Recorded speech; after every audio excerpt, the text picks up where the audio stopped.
गुरुए के उपकारे नंतो मुश्किल है जिनका गाना, सेवा से ही मिली सुसेवा, बाटे सवेल मिल पाना। गुरुए के सुबह सूत्रों को हम भूल कभी ना जाएंगे, गुरुए पाए मोक्ष धाम को तो पद हम भी पाएंगे। बोलिए पंच परमेश्वरी भगवान की, संत श्रोमणी आचार्य गुरुदेव श्री विद्यासागर जी महामुनिराज की, वात्सल्य मूर्ति आचार्य गुरुदेव श्री आर्य सागर जी महाराज की, आचार्य संघ की जय। आगमन योग का मंगलाचरण पृष्ठ क्रमांक 1। प्रथम तीर्थ के करता प्रभु आदिनाथ को करूं नमन, 24 के अंतिम जिनमें महावीर है परम शरण। तीर्थंकर से उदित तीर्थ में है आगम अनुयोग प्रधान, जिससे पढ़ूं मैं भव के जनों को मिले मोक्ष पद शीघ्र महान। अध्याय 3 समोशरण का विहार, तीर्थंकर भगवान का विहार समोशरण आदि। अध्याय 3 पेज नंबर 32 है ना। अभी तक तो गर्भ, जन्म और थोड़ा सा दीक्षा कल्याणक अपन ने पढ़ा था। अब इसके बाद दिगंबरी दीक्षा कब ली, कितने मुनियों के साथ ली, और दीक्षा के बाद किस प्रकार उन्होंने तप किया, तप के बाद कैसे केवल ज्ञान और निर्वाण को प्राप्त किया, इस तरह से प्रश्न क्रमांक है 201। अभी तक हमने जो एक प्रश्न से 100 तक, उसमें पहले प्रश्न पत्र के उत्तर मिलेंगे जो पीछे प्रश्न पत्र दिए ना, फिर 101 से 200 प्रश्नों के अंतर्गत दूसरे प्रश्न पत्र के उत्तर मिलेंगे। अब हम पढ़ते हैं 201 से 300, जो कि तीसरा प्रश्न पत्र आपका तैयार किया जाएगा। पीछे दिए हुए हैं सारे प्रश्न पत्र, पढ़ते हैं। तीर्थंकर ऋषभदेव राजन ने दीक्षा पूर्व किन पारिवारिक लोगों से मोह का बंधन तोड़कर नग्न दिगंबरी दीक्षा धारण की थी। तो तीर्थंकर ऋषभदेव राजा ने प्रथम तो रानी नंदा, जिसका नाम था यशस्वती, तदुत्पन्न भरत आदि 100 पुत्रों एवं ब्राह्मी पुत्री से तथा द्वितीय रानी सुनंदा से उत्पन्न बाहुबली पुत्र और सुंदरी पुत्री, इन प्रमुख पारिवारिक लोगों से मोह का बंधन तोड़कर दिगंबरी दीक्षा धारण की थी। 103 पुत्र पुत्रादि बोलते ना, तो पहली जो रानी थी नंदा, नंदा से कौन उत्पन्न हुए? 100 भरत आदि 100 पुत्र और ब्राह्मी पुत्री, और सुनंदा से कौन उत्पन्न हुए?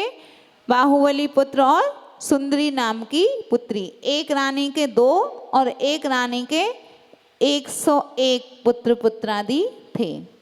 तो इनसे तो मुख्य रूप से उन्होंने वैराग्य धारण किया, इनसे तो मोह छोड़ा ही, साथ में तो उनका तो अपार वैभव था, वैभव को छोड़ा, परिवार को छोड़ा, सबको छोड़ के दीक्षा धारण की थी।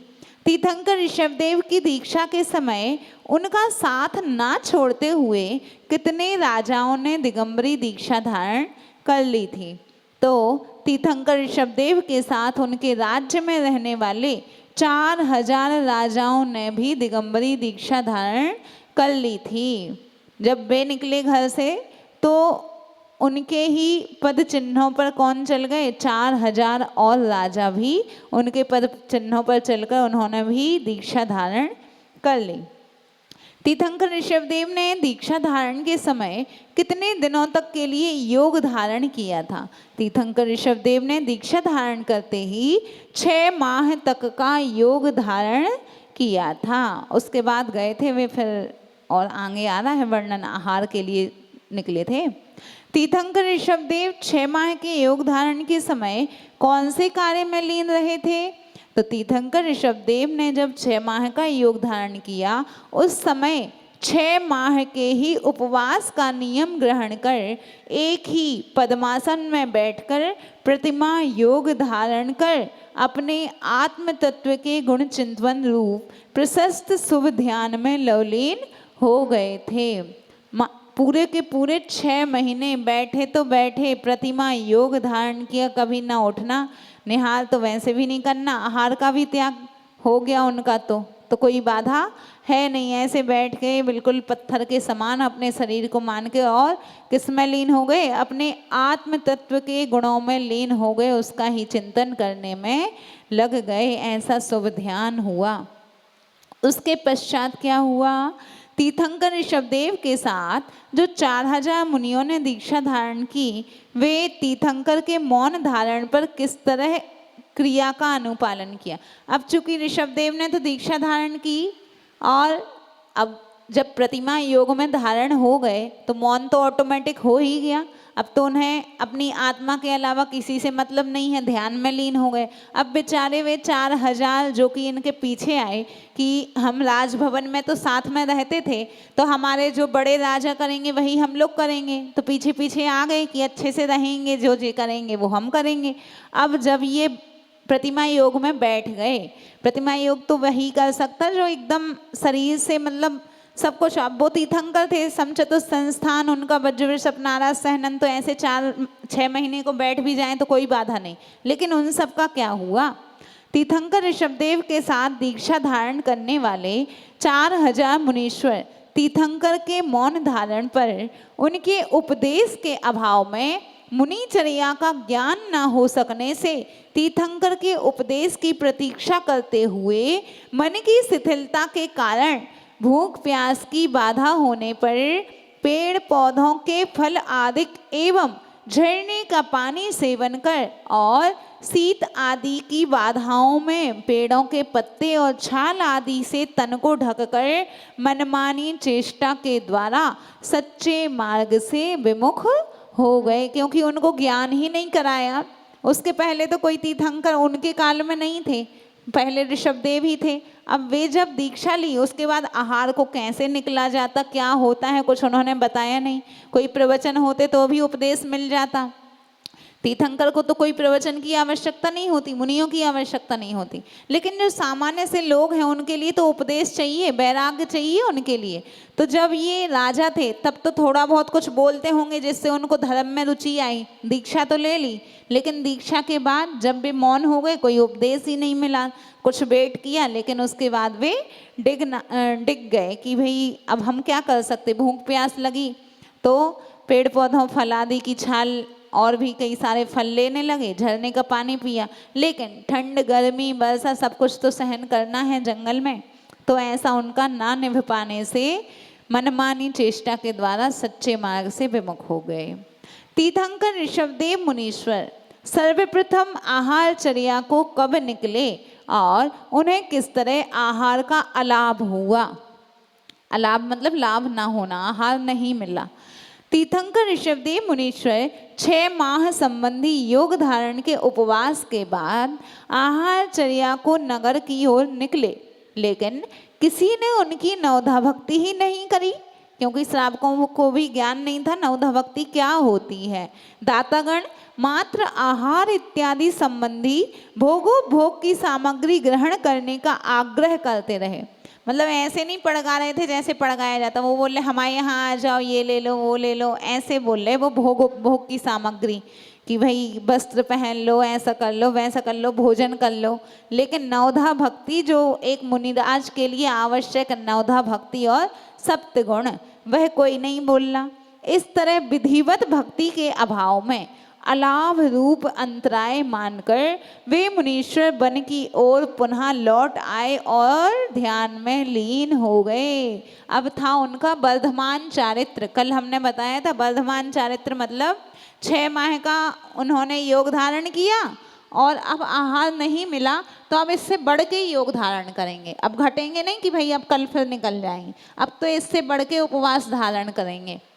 तो क्या कहते हैं, तीर्थंकर ऋषभदेव मुनीश्वर के लिए विधिवत नवधा भक्ति पूर्वक आहार का लाभ कितने दिनों के उपरांत प्राप्त हुआ? तो ऋषभदेव मुनीश्वर के लिए विधिवत नवधा भक्ति पूर्वक आहार 1 वर्ष 1 माह और 9 दिनों के बाद वैशाख शुक्ला तृतीया के दिन प्राप्त हुआ। 1 वर्ष 1 माह और 9 दिन। अब कहते हैं 13 महीने 9 दिन, है ना, ऐसा घटा लो, 13 महीने 9 दिन के बाद आहार को निकले। 6 महीने तो उपवास किया, फिर 7 महीने 9 दिन के बाद फिर निकले, तो बढ़ा के निकले उससे। तीर्थंकर ऋषभदेव मुनीश्वर के लिए आहार चर्या को जाने में 1 वर्ष 1 माह और 9 दिन का समय क्यों लगा? क्योंकि दीक्षा धारण के बाद सर्वप्रथम 6 माह का उपवास धारण किया, तदुपरांत उन्हें आहार का अलाव होने से अंतराय हुआ। उन्होंने प्रतिदिन आहार चर्या को ना जाते हुए 7 माह और 9 दिनों के लिए पुनः योग धारण के साथ उपवास ग्रहण का नियम धारण कर लिया था। तो क्या कहते हैं अगले प्रश्न में कि प्रथम तो 6 माह का योग धारण, उसके बाद उपवास के बाद प्रतिदिन आहार चर्या को क्यों नहीं निकले, ऐसा प्रश्न आता है।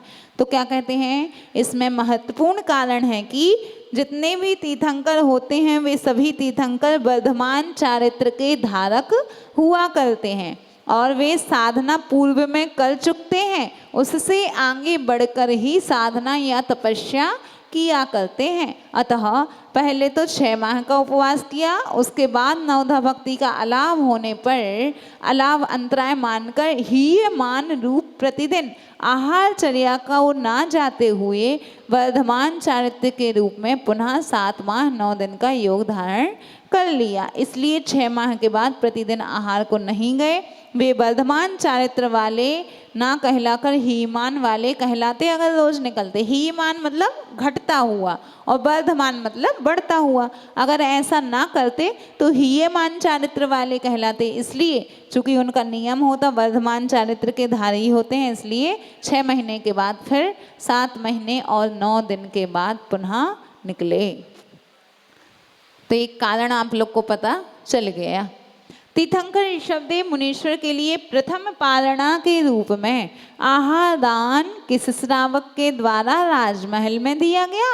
तीर्थंकर ऋषभदेव मुनीश्वर के लिए प्रथम पालना के रूप में आहार दान राजा श्रेयांस के द्वारा अपने परिवार के साथ अपने राजभवन में दिया गया। किस नगर में राजा श्रेयांस ऋषभदेव मुनीश्वर के लिए आहार दान दिया था? हस्तिनापुर नाम की नगरी में राजा श्रेयांस के द्वारा आदिनाथ मुनीश्वर के लिए आहार दान दिया गया था। किसने दिया था? राजा श्रेयांस। राजा श्रेयांस और उनके ही भाई राजा सोम। इनको कैसे पता चला था कि नवधा भक्ति ऐसे करनी? तो आगे बताते हैं। राजा श्रेयांस ने अपने परिवार सहित कौन सी वस्तु का आहार दान तीर्थंकर ऋषभदेव के कर पात्र में दिया था? कोई ऐसा सौभाग्य प्राप्त किया था?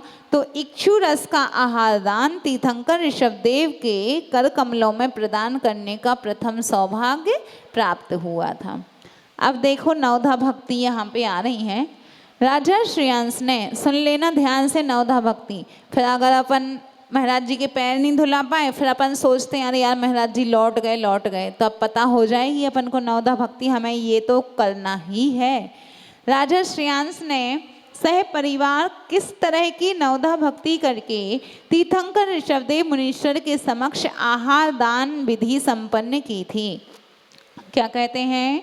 राजा श्रेयांस ने अपने परिवार के साथ पहली तो पड़गाहन जिसको बोलते प्रतिग्रहण, दूसरी उच्चासन, तीसरी पाद प्रक्षालन, पूजन, मन शुद्धि, वचन शुद्धि, काय शुद्धि, आहार जल शुद्धि और नमोस्तु, इस तरह की नवधा भक्ति मन वचन और काय के पूर्वक करते हुए तीर्थंकर ऋषभदेव के समक्ष आहार दान विधि सानंद संपन्न की।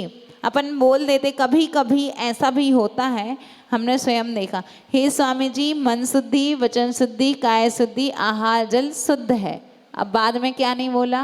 नमोस्तु महाराज जी, ऐसा बोलते ना अपन, हे स्वामी मन शुद्धि, वचन शुद्धि, काय शुद्धि, आहार जल शुद्धि, नमोस्तु महाराज। नमोस्तु नहीं बोलो तो भी वो अंजलि नहीं छोड़ेंगे। शुरू में जब अंजलि लिए रहते अपन बोलते कि अब आहार ग्रहण करो, अंजलि छोड़ो, तो अंजलि नहीं छोड़ेंगे जब तक आप नमोस्तु नहीं बोलेंगे। उनकी पूरी 9 हो जाएंगी, भले वो आगे पीछे कर लो आप, इतना तो मौका देते हैं। आप अगर 5 प्रक्षालन भूल गए, थोड़ा सा इंतजार करेंगे, आपने पूजन कर ली, फिर भी इंतजार करेंगे, कोई श्रावकों को फिर ध्यान आ जाता कि भाई ये चीज़ रहेगी, लेकिन पूरी नवधा भक्ति होगी तभी वे आहार ग्रहण करेंगे। और जब आप पड़गाहन तो जानते हो, परिक्रमा लगाते हो, जो हे स्वामी नमोस्तु नमोस्तु बुलाते हो। और पड़गाहन भी कैसे करना, अपन बोलते हैं हे स्वामी जी अत्र अत्र तिष्ठ तिष्ठ, ऐसा बोलते हैं। अत्र मतलब आओ आओ, तिष्ठ तिष्ठ मतलब आओ और रुको, है ना। तो क्या क्या हुआ, हे स्वामी अत्र अत्र, आओ आओ, और क्या बोल देते हैं, रुको। अब अगर महाराज जी वहाँ हैं, आप कहो हे स्वामी अत्र अत्र तिष्ठ तिष्ठ, हे स्वामी वहाँ रुको वहाँ रुको वहाँ रुको, तो अवतर बुलाओ। तो अत्र मतलब होता है यहाँ, और अवतर मतलब होता है आइए आइए। ब्राजी अपन पूजन में करते ना, अत्र तिष्ठ तिष्ठ, अवतर भी बोलते हैं। तो यहाँ आइए और रुकिए, जब अपने पास आ जाएं तब अपन बोलते तिष्ठ स्वामी तिष्ठ।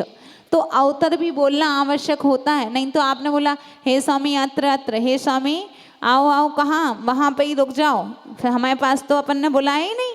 लेकिन महाराज जी लोग हालांकि समझ जाते कि भाव क्या हैं आपके, चूँकि संस्कृत में है, ये संस्कृत का पाठ सब जगह जानते हैं, प्रचलन में है, ये एक बना दिया। लेकिन अगर आप हिंदी में बोलो हे स्वामी आइए आइए, यहाँ रुकिए रुकिए आदि बोलोगे। अब फिर कहीं और जाओगे, अगर कर्नाटक में जाओगे तो वहाँ क्या बोलेंगे, हे स्वामी इल्ली बन्नी इल्ली बन्नी इल्ली बन्नी इल्ली निलसी स्वामी, ऐसा बोलेंगे। अब यहाँ के कोई साधु वहाँ चले गए तो क्या सोचेंगे, इल्ली इल्ली नाम बोल रहे हैं, ये यहाँ तो करा रहे और इल्ली बोल रहे हैं, ऐसा सा लगेगा कुछ जीव का नाम बोल रहे हैं, तो इनको अंतराय हो जाएगा। और तमिलनाडु में जाएंगे तो क्या बोलेंगे, हे स्वामी इकड़े आ, नहीं मराठी में जाएंगे, हे स्वामी इकड़े आ इकड़े आ इकड़े आ इकड़े आ थाम्बा स्वामी, यहाँ पे रुकिए स्वामी, ऐसा बोलेंगे। तो अलग अलग भाषाओं अलग अलग क्षेत्रों में जाएंगे, ऐसा चलेगा। इसलिए संस्कृत भाषा एक ऐसी है कि सब जगह प्रचलन में आ गई, तो अपन संस्कृत अच्छे से जानते, इतनी तो जान ले, हे स्वामी अत्र अत्र अवतर अवतर स्वामी तिष्ठ स्वामी तिष्ठ। अब कल से सुनेंगे पड़गाहन क्या बोलते हैं। तिष्ठ मतलब रुको, है ना, अवतर मतलब यहाँ, और अत्र मतलब आइए आइए आइए। तो अपन बोल देते आइए रुकिए, अब वो तो इतने दूर हैं, अपन ने यहाँ तो बुलाया नहीं कि अपने पास, हमारे पास आओ आओ, ऐसा बुलाना चाहिए। ठीक है, तो इसके बाद होता है उच्चासन। अपन चौके में पहुँच गए, हे स्वामी जी उच्चासन ग्रहण कीजिए। पाद प्रक्षालन करा दिया, पूजन करा दी।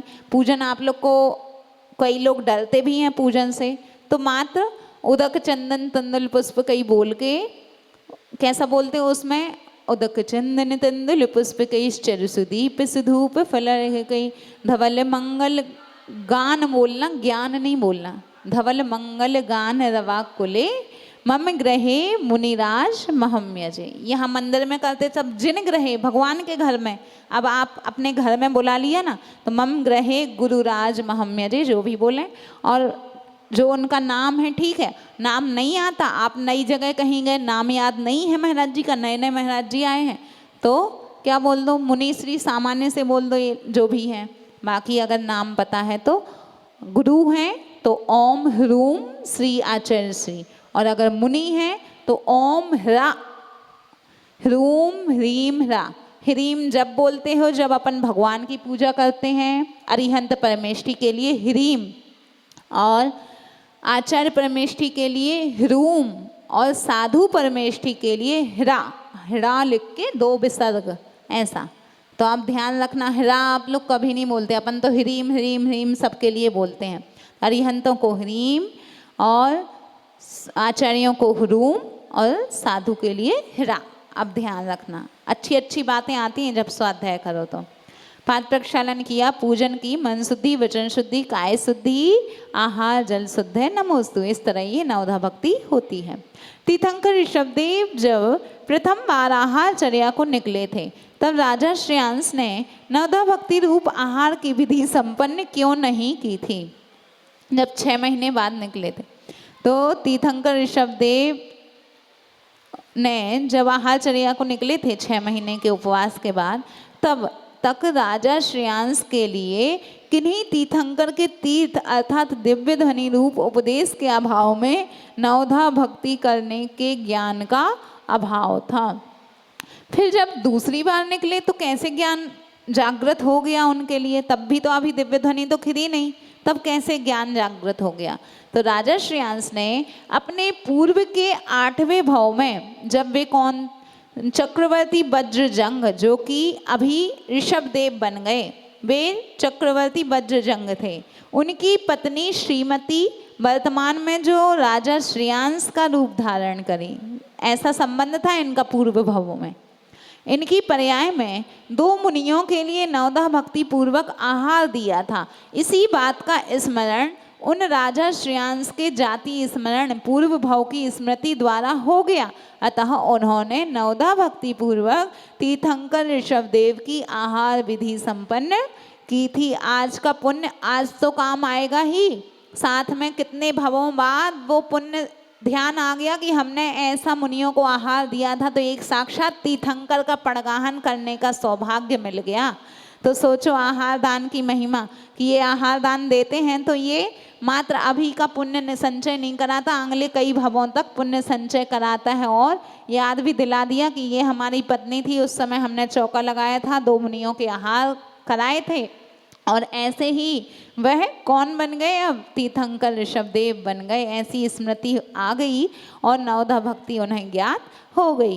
अब अगला प्रश्न है, राजा श्रेयांस के लिए ऐसे जाति स्मरण के होने में इतने अधिक दिन व्यतीत क्यों हुए? जल्दी हो जाता जाति स्मरण, क्योंकि इतने काल के पूर्व राजा श्रेयांस के दानांतराय कर्म का एवं ऋषभदेव मुनीश्वर का लाभांतराय कर्म का उदय चल रहा था। इस कर्म का क्षयोपशम नहीं हुआ था। ऐसे ही जब अपने यहाँ अंतराय हो जाता है महाराज जी का, तो कुछ तो महाराज जी का लाभांतराय कि लाभ नहीं होना था उनको भोजन का, आपका दानांतराय कि हमारा इतना सा ही भोजन महाराज जी को मिलना था, इतना ही हमारा पुण्य था दान देने का, ऐसा कुछ कर्म रहता है। और कोई तीसरा आके आपके यहाँ की कोई न किसी वस्तु चलाई, उसमें कोई चीज़ आ गई और अंतराय हो गया, तो महाराज जी का लाभांतराय आपका दानांतराय, लेकिन निमित्त तीसरा बनना था इसलिए आ जाता है। ऐसा कोई उसका भाव थोड़ी रहता कि उसने दे दिया। तो इसलिए कभी भी किसी के यहाँ अंतराय आ जाए तो किसी पे दोषारोपण ना करें कि उनने चलाया था इसलिए ऐसा हो गया, हमारे यहाँ तो अच्छे से हो रहे थे। भाई सबका कर्म होता है, उसको निमित्त बनना था, हमारा कुछ कुछ कर्म का क्षयोपशम नहीं हुआ इसलिए अंतराय हो गया। अपने कर्म पे छोड़ दो कि चलो कल फिर चौका लगा लेंगे, फिर होएंगे। तो इस हिसाब से पुण्य को बढ़ाओ। ऐसा नहीं अंतराय हो गया चौका बंद कर दिया, अरे अब 3 दिन हो गए हमारे, अब नहीं लगाना, हम परेशान हो गए बहुत ज़्यादा, ऐसा सोच लोगे तो और कर्म का बंद हो जाएगा। अगले फिर कभी खोलोगे ना फिर और अंतराय आएंगे। तो भाई एक साधु के पंच परमेष्ठी को हमने भूखे पेट भेज दिया, हमारे यहाँ अंतराय हो गया किसी कारणवश, तो अब हम उनको आहार कराने में सक्षम हैं, धन संपत्ति वैभव सब कुछ है। 3 तो साधु हैं, 13 दिन भी चौका चले तो कोई कम चीज़ नहीं है, इतना आपके पास अपार वैभव है, घर पे खाते हो, शादी विवाह पार्टी कितनी करते हो, लेकिन साधु के लिए मात्र ऐसा नीरस सा भोजन, कोई ना ऐसी तली वस्तुएं ले रहे, ना कोई ऐसे मीठा लेते, ना कोई मतलब कई नमक का त्याग, किसी का शक्कर का त्याग, फिर भी अपन अंतराय में चौका बंद कर दें फिर कैसा लगेगा। साधु तो सोचते हैं भाई इस श्रावक का इतना तो पुण्य बढ़ जाए कि इसके यहाँ आहार हो जाए। दुख तो होता है चौके वालों को, साधु सोचेंगे चलो कल नहीं परसों चले जाएंगे, वो कहेगा अरे हमारा तो चौका बंद, हम तो थक गए। अगला अंतिम प्रश्न, महामुनीश्वरों के आहार दान के उपरांत, नहीं एक और, तीर्थंकर ऋषभदेव मुनीश्वर ने प्रथम आहार दान की संपन्नता सानंद संपन्नता पर किस तरह देवगणों ने उत्सव मनाया? प्रथम तीर्थंकर जो ऋषभदेव हैं उनके प्रथम आहार की सानंद संपन्नता पर बड़ी भक्ति भाव पूर्वक पंचाश्चर्य करते हुए देवगणों ने महा उत्सव बनाया। देवता भी खुश हो गए, पंचाश्चर्य कर दिए। रत्न वृष्टि, दुंदुभि बाजे और जय जयकार की ध्वनि, पंचाश्चर्य इस तरह, मंद मंद सुगंधित वायु, रत्नों की वर्षा, ऐसे ये 5 आश्चर्य वहां पे प्रकट हो गए। महामुनीश्वरों के आहार दान के उपरांत देवों के द्वारा किए जाने वाले पंचाश्चर्य कौन से हैं? तो क्या कहते हैं पंचाश्चर्य कौन से हैं? आकाश से रत्नों की धारा पृथ्वी पर बरसाई थी, मंद मंद सुगंधित वायु, दिव्य पुष्पों की वृष्टि, जय जयकार रूप शब्द, ऐसा इनका उद्घोष हुआ, और देव दुंदुभी वाद्यों से मधुर ध्वनि कर भव्यों में परम आनंद। पूरे गांव को पता चल गया कि इनके यहाँ तीर्थंकर के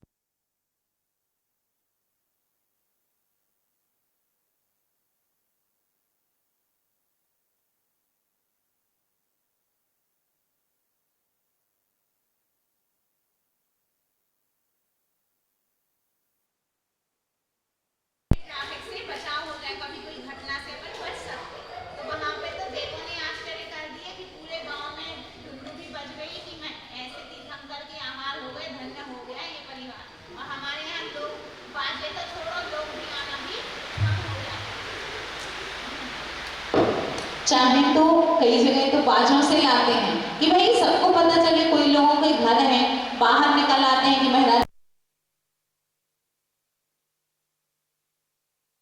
कि हमने बाजे बजवाए, महाराज जी को हम यहाँ तक छोड़े, तो जिनने दर्शन किए उनका छठवा पुण्य तुम्हें मिल जाएगा, क्योंकि तुम्हारे कारण उनको दर्शन हो गए। ऐसे तो सब लोग घर पे बैठे हैं, पता ही नहीं चला महाराज जी कितने बजे आए थे, कितने बजे चले गए। तो कई लोग तो बाजे से, और बाजे से नहीं तो 4-8 लोग ऐसे आते हैं कि पता चल जाए, एक जुलूस सा जा रहा है कि हाँ ये साधु के एक पंच परमेष्टि के इनके यहाँ आहार हुए हैं, ऐसी चर्या होती है, ऐसे होते हैं जैन साधु। जिन धर्म की ये प्रभावना है, प्रभावना इसमें भी होती।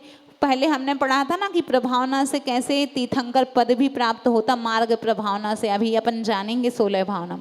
तो ये प्रभावना करने से पुण्य वृद्धि होती है, भगवान बनते हैं। इसलिए अपन प्रभावना से वंचित ना हो कि डरें कि अरे बाजे कौन बुलवाए, कौन क्या करे। बाजे नहीं तो अपन स्वयं 4-8 लोग ऐसे कि महाराज जी के आगे पीछे चलें। जब कोई घटना घट जाती है फिर अफसोस करते हैं कि अरे यार अपन को साथ नहीं दिया, अपन ने ऐसा हो गया वैसा। अपन ने देखा था ना रीवा में कोई घटना हो गई थी। तो ऐसे इन सब कारणों से बचने के लिए अपन कुछ उपकरण अपन को करना चाहिए। ऐसे अपन को साधुओं का ध्यान रखना, साधुओं की सेवा, वैयावृत्ति। आज के काल में हम भगवान पर तो ध्यान देते हैं, लेकिन भगवान को बनाने वाले कौन होते हैं? साधु। साधु ना हैं तो भगवान भी कोई नहीं बनाएगा। श्रावक हैं तो साधु हैं, और साधु हैं तो भगवान हैं। श्रावक आप लोग सब हैं तो चौका लगते हैं, तो साधुओं की चर्या पलती है, तो साधु लोग दीक्षा लेते हैं और बनते उनका ऐसा पुण्य का संचय होता, तप वृद्धि। आपने अगर एक टाइम साधु का आहार करा दिया, पूरे 24 घंटे में जो तप साधना उनने करी, उसका छठवा पुण्य आपको मिलता है, क्योंकि आपके आहार ने इतनी शक्ति दे दी कि उनका अच्छे से ध्यान, सामायिक आदि, स्वाध्याय आदि हो गया। मात्र किससे? आपके आहार से। और आपके यहाँ आहार नहीं होता तो कुछ नहीं होता। इसलिए जितना अच्छा महाराज जी का आहार हो जाए तो उसका पुण्य अपन को भी मिलता है, छठवा पुण्य। तो इस प्रकार बोलिए महावीर भगवान की। पहला प्रश्न है, पंचाश्चर्य कौन से होते हैं? पंचाश्चर्य और सब लोग ने भी तो सुने हैं, सब बताओ, बताइए। माइक दे दीजिए बच्चे, माइक दे दो उनको।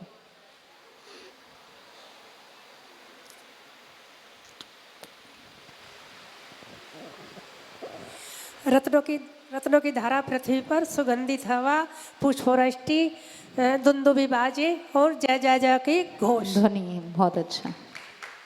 और अगला प्रश्न है,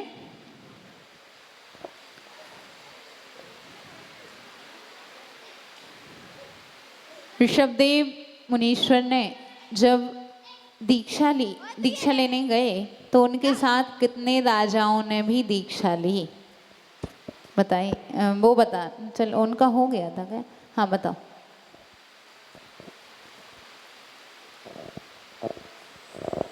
उनके साथ 4000 राजाओं ने दीक्षा ली। हाँ, 4000 राजाओं ने दीक्षा ली, लेकिन कुछ पाप कर्म का उनका उदय होने से दीक्षा फिर शिथिल हो गए वे। और अगला प्रश्न है,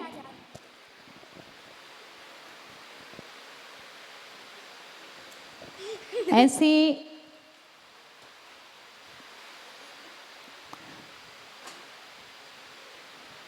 हाँ, 16 कारण पर्व में जो 16 कारण षोडश कारण व्रत किए जाते हैं, तो उस व्रत की कथा में कौन सी कन्या ने कौन सा पद पाया था?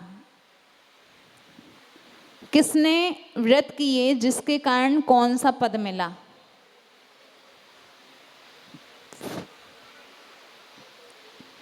बताओ, दे दो। वंदना दीदी, 16 कारण व्रत किए थे और सिमंदर पदवी का पद पाया था। दरिद्रा कन्या थी, उसका नाम नहीं आता, कहीं कहीं आता भी होगा। दरिद्रा कन्या थी, उसने 16 कारण व्रत किए, और सीमंधर जो अपन बोलते हैं विदेश क्षेत्र के तीर्थंकर, सीमंधर युगमंधर, वह पद उसने तीर्थंकर पद का पद प्राप्त किया। मात्र किससे? 16 कारण भावना भाने से।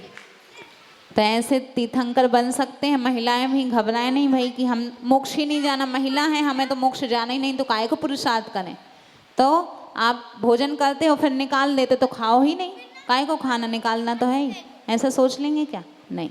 इसलिए अपन भी व्रत एकासन करें, आज नहीं तो कल, कभी ना कभी हम भी मोक्ष जाएंगे, हम भी ऐसे तीर्थंकर के पद को पाएंगे। एक दरिद्र कन्या पा सकती तो हम तो फिर, हमें तो इतना धर्म सुनने मिल रहा, सब कुछ मिल रहा, तो अपन तो सब पा ही सकते हैं। बस कोशिश करने वालों की हार नहीं होती।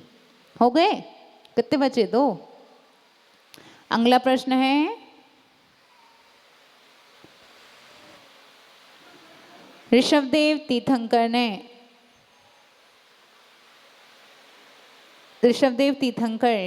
जब आहारचर्या को कितने दिन बाद निकले थे, जब उनका आहार हो गया और किसने पड़गाहन करके नवधा भक्ति पूर्वक आहार दिया? पूरी संख्या कितने दिनों बाद? बताओ पीछे।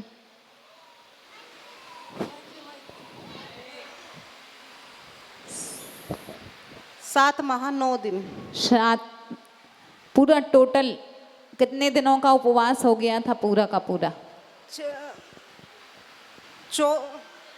13 माह का। पूरा बोलो अच्छे 13 से। माह 9 दिन के बाद उन्होंने फिर जब आहार। उपवास के लिए निकले तो 7 माह 9 दिन।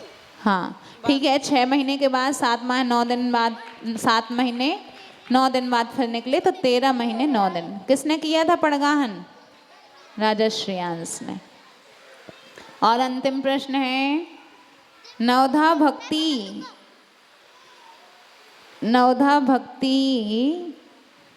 कौन सी होती हैं?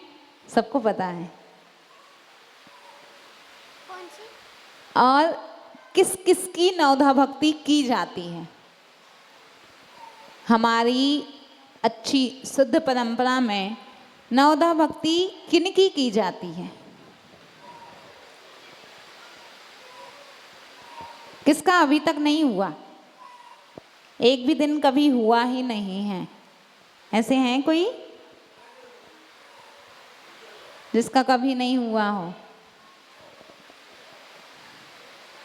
नहीं हुआ कभी? बताओ। पीछे बता रहे, कौन बता रहे? आपका भी नहीं हुआ? बताओ।